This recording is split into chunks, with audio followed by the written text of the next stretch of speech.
जय जगन्नाथ बंधुगण मु दीप्तिरंजन पंडा ज्योतिर्विद मोर ज्योतिष शास्त्र भित्तिक चैनल कुंडली भविष्य आपण मानू अभिनंदन और स्वागत जनाऊँ। आज पूर्व अध्याय आलोचनार बाकी जो केतोटी गृह रे अधिपतिंगर भाव विषय रे विभिन्न भाव रे प्रभाव से विषय रे आज आलोचना करिबा। आमे पूर्व अध्याय गुड़िक अष्टम अधिपति पर्यंत आमे आलोचना करिथिले। आज आमे आजिर ही ऑडियो रे नवम अधिपति एवं दशम अधिपतिंगर विभिन्न गृह रे किपरि प्रभाव रही से विषय रे आलोचना करिबा। प्रथमे नवम अधिपतिंगर विभिन्न गृह रे प्रभाव। नवमेश बा भाग्य अधिपति लग्न रे रहिले सही व्यक्ति भाग्यवान समृद्धिशाली एवं राजकीय सम्मान लाभ करता है। से धार्मिक विद्वान एवं लोकमान द्वारा सम्मानित होता। सेमती नवमेश जदि द्वितीय गृह रे रहिले सही व्यक्ति जड़े मेधावी समस्तंगर प्रियभाजन धनवान इंद्रियग्राही एवं निजर स्त्री और पुओं ठारू सुख पाई। नवमेश तृतीय गृह रे रहिले सही व्यक्ति भातृस्नेह पाई धनवान धार्मिक और देखा सुंदर। भाग्येश बा नवमेश चतुर्थ गृह रे रहिले सही व्यक्ति गृह जमी गाड़ी और सुख समृद्धि प्राप्त सह मातांकर बहुत आदर करिथाए। भाग्येश पंचम गृह रे रहिले सही व्यक्ति पुत्रवान समृद्धिशाली बड़वान को सम्मान देवारे सिद्धार्थ निर्भयी धार्मिक और विद्वान होती। सेमिति भाग्येश षष्ठ गृह रे रहिले सही व्यक्ति सेते समृद्धिशाली होई न थांती मामू घर ठारू किछि सुख पाई न थाए एवं सदाबले शत्रुंग द्वारा व्यतिव्यस्त होता है। नवमेश सप्तम गृह रे रहिले सही व्यक्ति विवाह पर सुख पाई थाए। से धार्मिक और प्रसिद्धि लाभ करता है। तार प्रत्येक कर्म रे सफलता आसी थाए एवं पितांग सहित तार संपर्क सेते भल न थाए। नवमेश अष्टम गृह रे रहिले से केबे भी समृद्धिशाली होई पारे ना। सबु कार्य रे से विफल हुए। निज जीविका एवं धन अर्जन रे मध्य विफल होई थाए। सही व्यक्तिर पिता अल्प पाए। सेमती नवमेश नवम गृह रे रहिले से व्यक्ति अतीव भाग्यशाली धार्मिक देखा बहुत सुंदर एवं निज भाई भौणी ठारू बहुत सुख पाए। व्यक्ति बहुत धन उपार्जन करे जोंथिरे हाथ मारे ता सुना हुए एवं सही व्यक्तिर उत्थान रे तार पितांकर बहुत बड़ हाथ थाए। व्यक्तिर माता निरोगी। सेमिति नवमेश जदि दशम स्थान रुहंती तेबे सही व्यक्ति राजकीय नियुक्ति जोटा एडमिनिस्ट्रेटिव लाइन बा सैन्य विभाग मुख्य बा मंत्री बा उच्च पदाधिकारी धार्मिक और समस्तंकर प्रियभाजन होता है।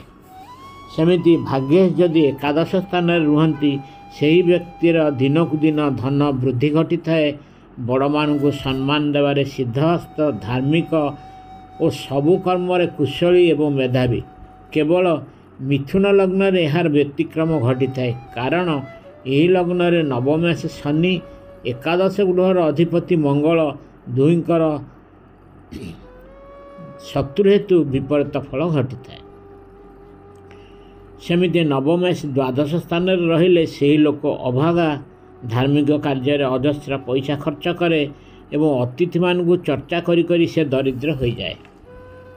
वर्तमान आम दशम अधिपति विभिन्न गृह रे प्रभाव कथा आलोचना करिबा। दशम अधिपति कहती कर्म अधिपति कहती बा दशमेश कहती। यदि दशमेश बा कर्म अधिपति लग्न रे रुहंती सही व्यक्ति अति मेधावी प्रसिद्ध कवि पिला बेले रोगिणा एवं पर स्वास्थ्यवान। से लोकर धन दिनक दिन वृद्धि पाते। से व्यक्ति को राजकीय सुख मिलता है। सेमिति दशमेश द्वितीय गृह रे रहिले से व्यक्ति धनी धार्मिक राजकीय सम्मान पाई पारे दयालु और पितांग ठारू बहुत सुख पाए। दशम अधिपति तृतीय गृह रे रहिले से व्यक्ति निजर सान भाई भौणी ठारू स्नेह और श्रद्धा पाई थाए। से बहुत साहसी धार्मिक बाक्पटु एवं सत्यवादी। सेमिति दशम अधिपति चतुर्थ गृह रे रहिले से व्यक्ति सुखी। से सदाबले माता जत्न नेबारे आग्रही।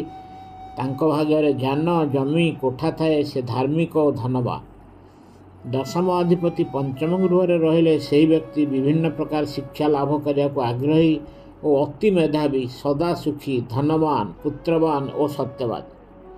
दशम षष्ठ गृह रहिले से पितामाता आशीर्वाद वंचित, से कुशली हेले मध्य धनवान हो पारती, सदाबले शत्रु मान द्वारा व्यतिग्रस्त हो पारती। दशम अधिपति सप्तम गृह रहिले से व्यक्ति निजर स्त्री माध्यम बहुत सुख लाभ करेंगे, बुद्धिमान, धार्मिक, बाक्पटु, सत्यवादी और परोपकारी।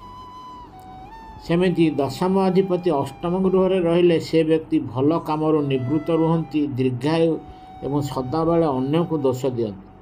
किंतु मिथुन लग्न क्षेत्र में दशम अधिपति बृहस्पति अष्टम स्थान निचस्थ थिबारु से क्षेत्र में से दीर्घायु हेबे ना।